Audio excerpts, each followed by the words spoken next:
Welcome to Small Talk, where each week we sit down to discuss the sermon-based small group questions at Wallula Christian Church.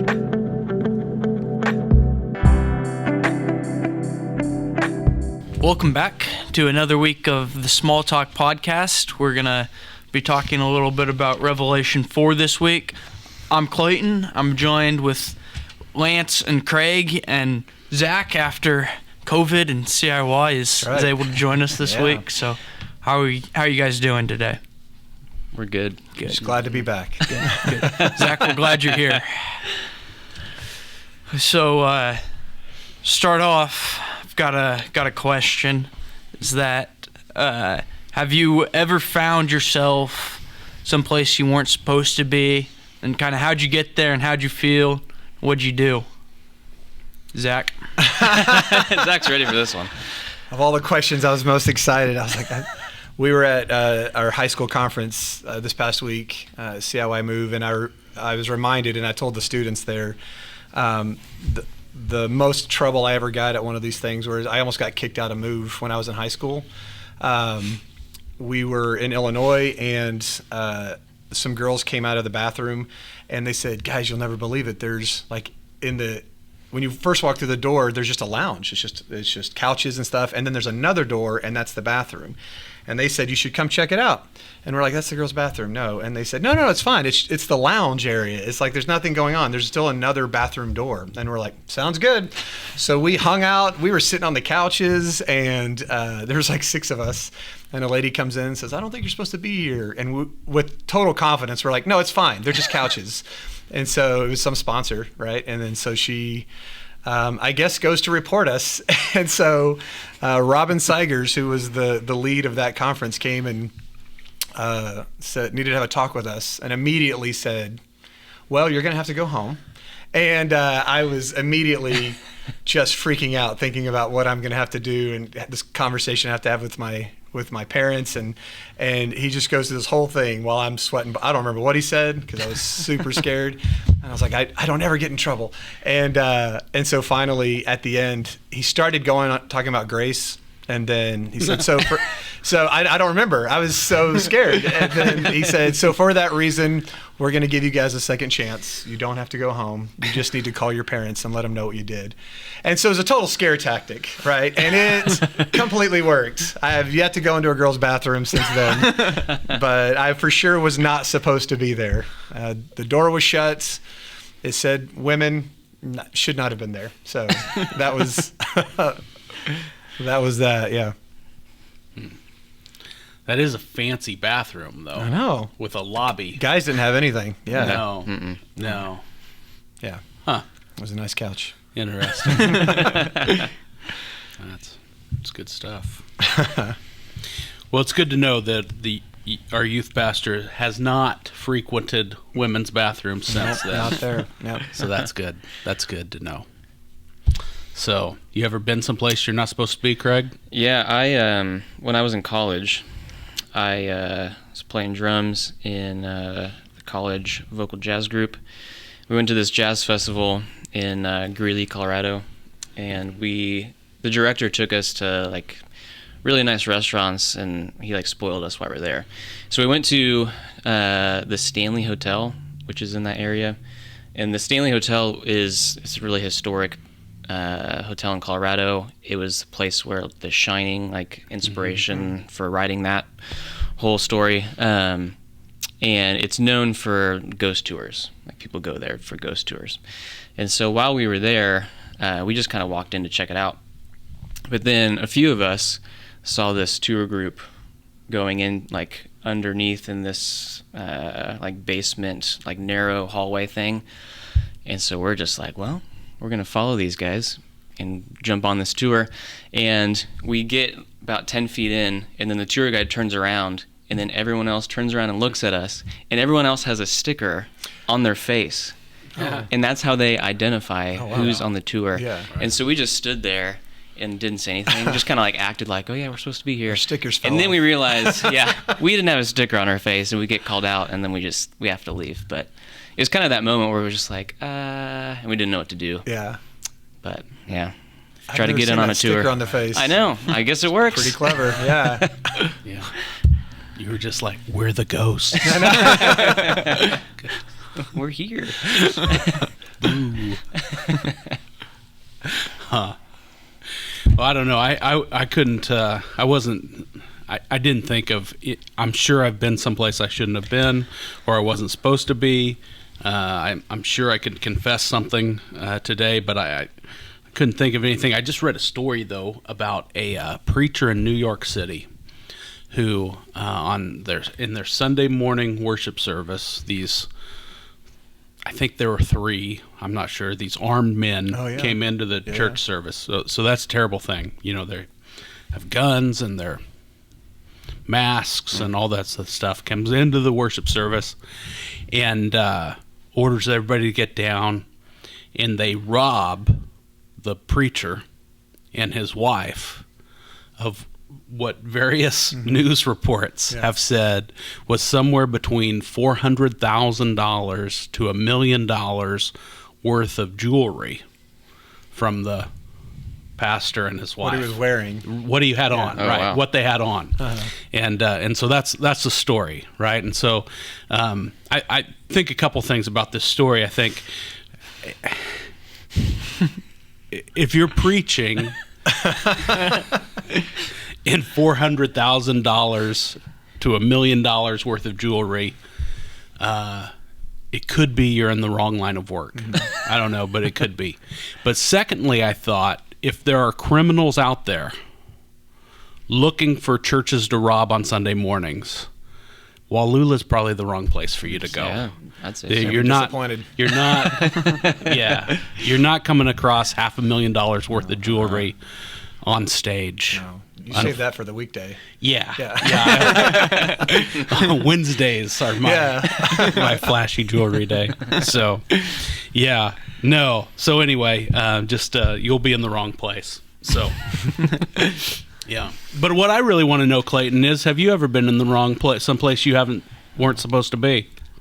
Yeah, well, so I was thinking about this question. Sure. And your mother watches this. Yeah, I couldn't think of anything great, but a few years ago, a friend bought me some tickets to a Royals game, took me to a Royals game. We sat in these very nice seats right behind home plate. You know, you go down and you eat before the game and sit and watch the game right behind home plate.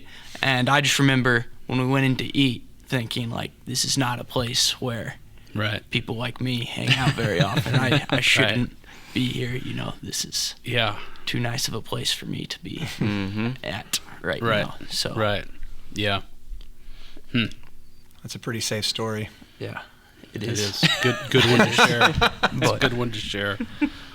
So, well, Revelation 4 has us in the throne room of heaven. That's a pretty unusual place to be, or certainly a place. Well, when Isaiah is there, right, in Isaiah 6, you know, that's the whole angel touches his lips with a piece of coal to clean him up, right, to cleanse him, and so it's a unique idea to think about that throne room and whether or not we ought to be there or not, you know. Yeah. So that's what we're going to talk about, huh? Yeah. And so, but part of this vision, John sees 24 elders in the throne room. There's these 24 thrones that they're seated on. And so who do we think those 24 elders represent, and why are they wearing crowns? What point is made when they lay their crowns down before the throne of God? I was hoping Lance would give us all 13 ideas of who these 24 It's funny elders. you write that down because, you know, in the service you did a good job of saying there's a lot of different theories out there. It could be this or this or this or this. A lot of smart guys who've, you know, thought through this a lot more than us. And I'm like, which one do I, you know, just jump toward? What is the one right answer? Yeah. The funniest thing is in the commentary I read, 13 different theories. It did not list all 13 theories. Oh. All right. I was looking at a couple commentaries. Yeah. I didn't run across this many theories. No, so. I have not either. Although the more I've kind of gotten back, the more, you can get, there's a lot of different theories about who these 24 elders are. I mentioned some on Sunday, and, some are as simple as a superior order of angels, that they're just, the highest kind of class or rank. If you think of an army of angels, the rank of angels. So these are the superior rank. That they're symbolic of the martyred saints of Asia Minor. We didn't mention that one on Sunday, but it sort of plays into the idea of just redeemed saints. I mean, it really boils down to whether you think they're angelic or redeemed believers. I mean, that's really where the differences are coming to. But what do you guys have ideas about this? Or I think, and you mentioned this one, and I found this one a lot in a few of the resources I read, but the thought of the representing the 24 or the 12 tribes of Right. Israel and the 12 apostles. And that one, I guess, to me makes the most sense. Right. Demonstrating kind of the totality of the story of Scripture and the story of Right. redemption, or God's plan for salvation and redemption. And so that makes the most sense to me. And I guess the image of the crown kind of, I guess, that also just makes sense that they would be surrounding the throne, having crowns. Revelation 2:10 alludes to that, receiving the crown of life. And so having that placed on them, going into that image that John sees, that makes sense to me. Right. Yeah. Yeah. I don't know if you have any thoughts on that. Like literally, I wrote down first thought, no idea. Like when I'm reading this, I'm like all the views, and so I thought, if I'm just reading this, what stands out to me when I read this? And so then the 24, that number, recognizing all the different numbers that are significant in the Bible, but also the Book of Revelation, and so the 2 and 12, right? And so to me, there's the symbolism of that, and the white robes of the saints, and so I kind of lean more toward not angelic, but kind of like what Craig was saying, whether it's the apostles and the tribes of Israel, Right.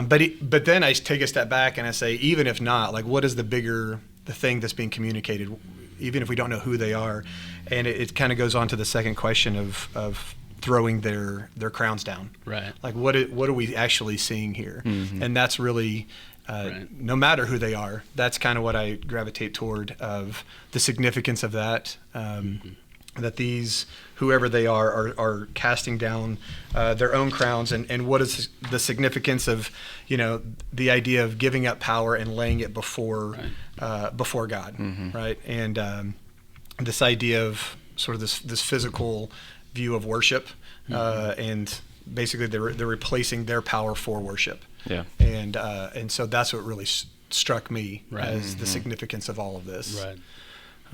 That's really the point, isn't it? Whether it's the 24 elders or the 4 angel creatures, with lion face and eagle face, and you look at those, and really the other places in Scripture where they show up, or something similar shows up, and in Isaiah 6 and Ezekiel 1, the same point is true. They are there to worship, God, the one on the throne. Right. And so no matter how big or important or significant these creatures are, and I don't use that in a negative way, but they are created beings. The 4 angels, the 24 elders, whether they are angels or redeemed believers. I'm with you guys. I tend to think, just based on the redeemed in Revelation, they show up, believers show up in heaven in Revelation Yeah. in white robes, They're crowned. They're reigning with Jesus. That imagery fits with redeemed believers. I'm with you. I think 12 is just we mentioned on Sunday, it symbolizes the people of God, and so I think they symbolize that. You take that too literally, you run into trouble, right? Because the 12 tribes aren't really 12 by the time they get to the promised land, and so you have to do some weird math. And the same thing with the 12 apostles. I was thinking about that after because Sunday. you get Paul, and and so you have to do some weird math. And who gets cut? I don't know. I don't know if anybody gets cut from that team, right? And so if you take it just very literally, there are 12 patriarchs and 12 apostles. I think you run into trouble, but I think it represents that it's the people of God, no matter before Jesus or after Jesus, it's the people of God and in his family, and so and they're all worshiping him. I mean, that's the point of Revelation 4, and then even more so this Sunday, whatever it is, when we talk about Revelation 5, that continues to be the point, right? That Jesus, that the one on the throne, that God is deserving of our worship. So I think you guys are right on track for sure. Nailed it. Yeah. Right on track. What matters? I think, but yes, absolutely.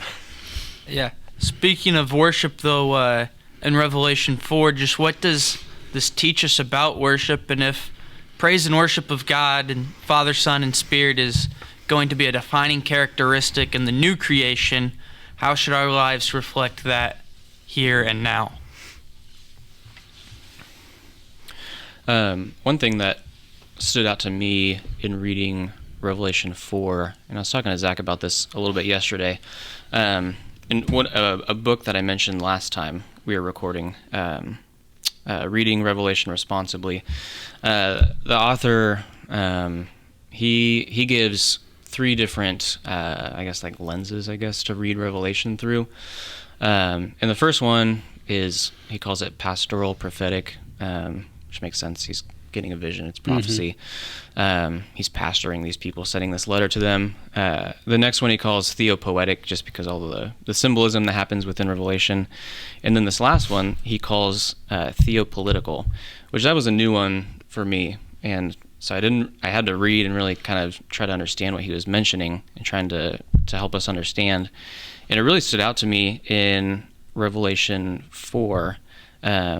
And he talks about it a little bit on how, and we saw it a little bit in the 7 messages to the churches, but this cultural or society's pressure to really bow down to the emperor, and those sorts of things that we read in Revelation 4, the placing of the crown and bowing down, those things people in the first century would have seen happen for the emperor. So there is this pressure to give your allegiance and your possessions over to the emperor, to call him Lord.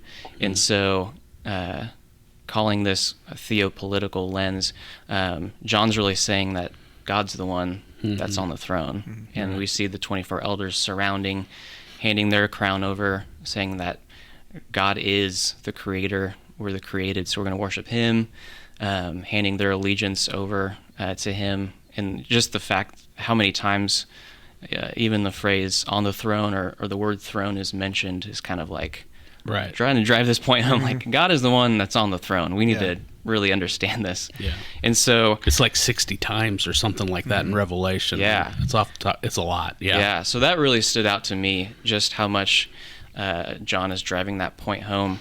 And so those things that we see, it's really the principle of what are we worshiping? What could get in the way of our worship? What are we giving our allegiance to or bowing down to instead of God, the creator? What gets in the way? What are we worshiping that's the created instead of the creator? And so I was really just focusing on that and how we see this vision of what that looks like in eternity, and how we can look at our lives today and as 21st century. And this message keeps applying to every church century after century. We have to be reminded that God's on the throne, and so we have to live in response to that and keep our attention. The 24 elders are surrounding the throne. He's in the center, and their attention is just directed on him. And I think that's an amazing picture and really helps us recenter and refocus in our daily lives. I was, when I think about the worship, when it asked about, what do we learn about worship? I was kind of drawn to the two sections about worship where they're actually crying out, "Holy, holy, holy is the Lord God Almighty." And then in verse 11, when it says, "You are worthy, our Lord and God," and on and on. And so I was focusing on that, and I was like, what does that stand out to me? Like, what about that stands out to me? And one of the things is really simple. It was just, there's no I statements. You know what I mean? Like, there's nothing about me and even if it's true, how God has helped me and how, I've been saved and all, it's all God. Like, the worship is all just really, it's just saying who God is and what he's done. Like, the focus is completely on him. And even though it's true about what God has done for me in heaven, it was just about him. And so, that thought kept coming to my mind. And so as I looked at my own worship, and how I live my life of just, is my life directing back toward God? Not only in worship on Sunday mornings, but in how I live. Is it focused on him? When people see me, do they see him in everything that I do? And so just that simple idea. And I think it was one of the other questions in here, like, what's the significance of holy, holy, holy? And that the big idea of, like, that's the main characteristics that we keep seeing is that before you worship God, the first thing you need to understand is that we are not him, and that he is set apart, and that everything about him is good and pure. There's no mistakes, there's no anything.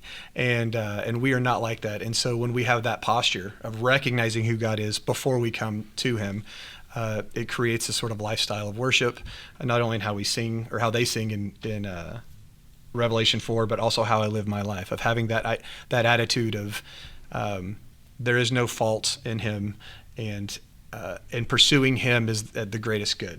All these things. And so it was very encouraging to me. People talk about, like, we're in the youth room, but so I'm pointing out to empty chairs, but some of the questions people ask about heaven, what do you think heaven's going to be like? And they'll think, oh, it's going to be football all day, and and it's just basically whatever they like right now. Heaven's going to be magnified. And I say, first off, it's a super simplified view that it's just going to be whatever you like, but also it's greater than anything you can imagine. It's not just us in clouds and, doing whatever. But then I started thinking about last night and I said, even if it was just us singing the whole, you know what I mean? Like, even if it is like, oh, it's not just us singing. It's like, no, there's, these ideas about the Garden of Eden and how it was intended. But even if it was just that, that would be enough, It would still, to be able to worship God, it's still going to be greater than anything we could possibly imagine. And so I was just comforted by the fact of just being in God's presence is more than we deserve and could even accept, and we can't even fathom it. So anyway, I was just really humbled, like, reading this passage and really trying to think about what does it mean to worship God, living now and also in heaven, of just being in his presence. And it kind of makes me think too of just how John, it's almost as if he doesn't have words to describe it, because he's always like, he's using "it was like," or it's as if it's, like you said, we can't even fathom it. So he gets this vision, and he's trying to come up with the words to express what he's seeing. Yeah, really big. God is really big. I mean, I don't know what else to say other than, I'm thinking the same thing. I'm thinking, well, he describes that throne, and there's always lightning and peals of thunder around the throne. Is there really lightning and peals of thunder around the throne? I mean, I don't know, maybe, but it's to express how awesome God is, and the fact that, there's not, there aren't words necessarily that we can write down on a page to talk about that experience of being in his presence, of just that spirit, how powerful, the idea of eternity just is expressed in him, and so worship. So many ideas I'm working through, but we tend to think when we talk about worship, we tend to limit it and think of it in terms of music, which on one hand I think is really appropriate. I'm not sure if there's another, art form or expression where, somebody mentioned to me on the way out of our worship service on Sunday. There are just a few of us left in the building. One of the folks here said, "Do you remember this song about Ezekiel's wheel? I learned it in grade school." And I'm like, "I have no idea what you're talking about." It's a classic, right? And so she sends me this song later in the day, right? And I'm like, "Oh, I've heard that before after I've listened to it," and it just reminds me there's maybe no other. There are very few things in this world that we remember like we remember music. Right. You get that whether it's a jingle from a commercial or a song from grade school, or a worship song, or one of our favorite band songs. I mean, those things stay with us. And when you are driving down the road and you hear a song that you listened to in high school, you're transported back to high school. Sure. Yeah. It takes you back to those memories, and so it's just music is I think that's one of the reasons the church has always used it, is that there's, it helps transport us to these places, so to speak.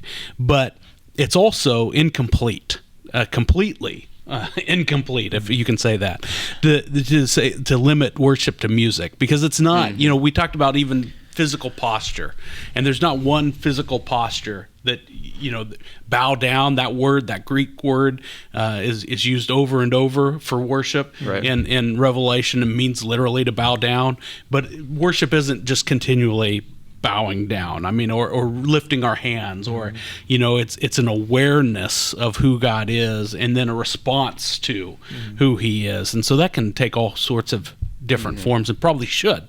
Right. There probably should be all kinds of different responses, in our day-to-day lives in worship. So, but yeah, I'm not sure we'll know what that's like until we're there with them, right? Yeah, till we get to see the throne room. So, yeah, for sure. So, thanks you guys for joining us this week on the podcast.